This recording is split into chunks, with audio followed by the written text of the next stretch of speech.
Kapag kailangan natin ng payo, minsan sa pamilya o kaibigan tayo lumalapit. Pero may iba na nagpapatulong din sa tarot readers. Ano ang bago riyan? Pwede na rin ba silang i-book online? Para bigyan ng mukha ang balita, Mobile Journal Ray Vicente. Past, present o kasagutan sa future man ang hanap mo, mabibigyan daw yan ng interpretasyon sa tarot reading. Isa sa gumagawa nito, si Ana Santiago na 4 na taon ng online tarot reader. We have here the Queen of Swords. So it may seem like a queen just sitting on the throne with a sword na hawak niya. Wherein if you would try, for those who would know tarot, this represent a woman who is intellectual and organized. Easy to cut through situations. Karaniwan ay mga kliyenteng gustong malinawagan sa kanilang relasyon ang mga lumalapit sa kanya.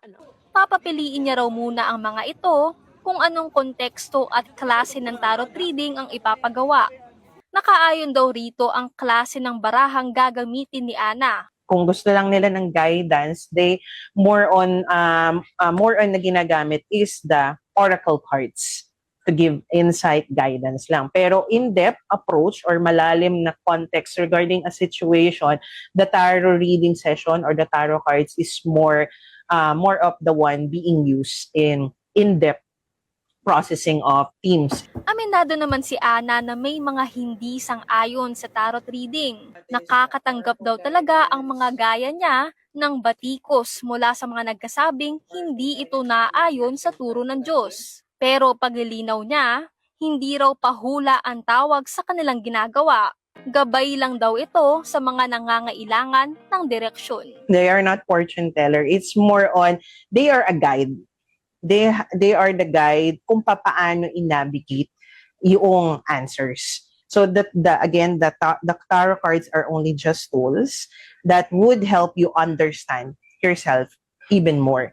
Iba-iba ang ating paniniwala at para sa mga tulad ni Ana, ang tarot reading ay paraan nila sa pagbabahagi ng kaalaman at paggabay sa mga naghahanap ng kalinawan. Mobile journalist Ray Vicente po, hatid ang mukha ng balita.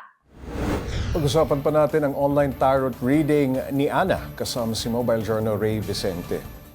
Aba, itong tarot reader na ito, matatanong ba natin tungkol sa mga ghost flood control projects? Ray? Actually, Pops J, hindi po. Kasi ang focus talaga ni Ana is about relationships and career. So, hindi talaga siya yung typical mga pangitain, Pops J. Hindi siya sa service about mga future, gano'n. Aba, So, sayang. talaga. Oo, sayang.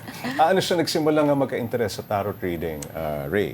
Ang sabi niya, Pops J, nung 2021 talaga, so pandemic era, yun talaga yung turning point niya, which is dahil nga nawalan ng trabaho. So, from guro, naging tarot reader siya, and matagal na raw talaga niyang interest yung tarot reading kasi nakaka-enlighten daw, and parang may purpose talaga sa life eh. Ayun po. Ayun, Ray, nagkaroon ba siya ng pwesto para sa gustong magpa-tarot reading? Actually, Pops, hindi hanggang ngayon, kahit 4 na taon siya, kasi meron daw, parang malaki-laki yung kailangan mong puhunan para makakuha ng pwesto. And isa rin kasi sinabi niya, Pops J, talagang priority niya is yung health ng mother niya. So, hindi niya talaga maiwan-iwan sa bahay. Okay, sa bahay lamang siya. Nagkokontakin lamang. Yes, Pops J. Okay, anong comment ng mga naging kliyente niya? Alam naman nilang hindi talaga ito panguhula sa future. Yes, Pops J. Sabi mo sa report mo, nag-guide lamang. Ano? Yes, Pops J. Kasi actually, dahil nga focus talaga, Pops J, sa relationship, sa career, so parang may idea na talaga yung mga clients na hindi ito yung typical na pangitain. So more on self-discovery, self-growth siya.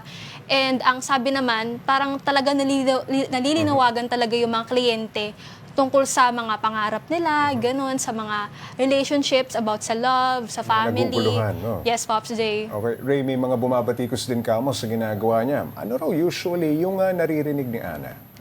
Mga tungkol talaga sa about kay God's teaching. So, ito talaga yung sinasabi nila na hindi raw aligned, Pops J, yung mga tarot reading in general sa teachings ni God since isa lang daw yung Diyos, ganon. So, hindi sila naniniwala kasi wala talagang pruweba. So, yun din yung kinaharap ni Ana simula pa dati.